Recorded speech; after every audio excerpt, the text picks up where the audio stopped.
Okay, this worked pretty well. So you'll have to excuse the informal setup here. But, oh, let me show something off. So this is a Vicious Ant DNA spade. Works just fine. So no problems here.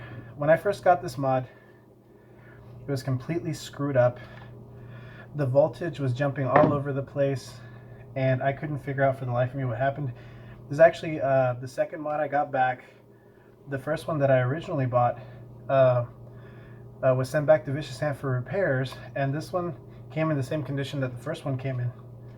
So you won't find a lot of information on most threads regarding this kind of issue, but what I've noticed on a lot of the on the Vicious Ant products that I've purchased and that I've used is, and this has worked for other people that I've recommended it to, is that for some reason, you know, the contacts, everybody says, you know, clean the contacts, the surface of the contacts in here, out here, no problem. But what was causing the issues in my particular device was the threads on the inside and the outside. For whatever reason, there was some kind of, maybe a film or something that would show up or that would come with the mod from Vicious Ant. And the way that I fixed it was I got this alcohol right here, 91% isopropyl alcohol. Got some Q-tips, and this literally fixed all my issues. And the issue that some of the issues I was having was that the chip was turning off randomly, like especially when I tried to fire it.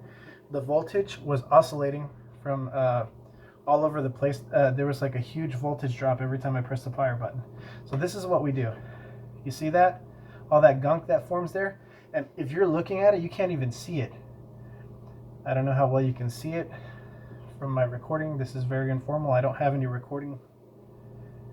I don't have a recording setup or anything like that, but just take a Q-tip and get in the threads real nice and deep with the alcohol,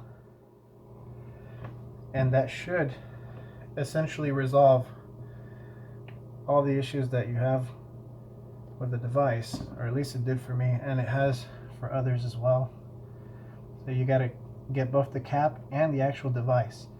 This is where the weakness in the connection comes from, and where a lot of the error messages come in, especially on Evolve. I don't have my computer here right now, but if I did, I would hook it up to Evolve and show you. I could purposely occlude this threading and show you the symptoms, but I feel like if you try this, this should essentially clear up the majority of the problems. So if you look, particularly on the housing, on the mod itself, you get a lot of accumulation as you thread and unthread. This is, I believe this is stainless steel, so it's going to be a lot harder than the aluminum body, or it's going to be different from the titanium that'll be on the Haze mod. So that difference in metal, or maybe there isn't a difference, I don't know.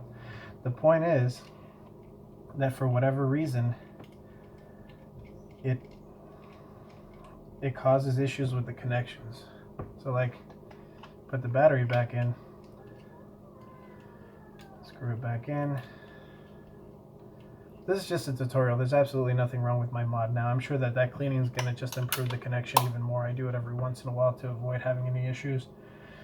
But yeah, I'm running this at 6.4 volts at 0.77 ohms. Basic 1.1 on top. I hope that this will help you. Again, this is very informal, but yeah, there you go.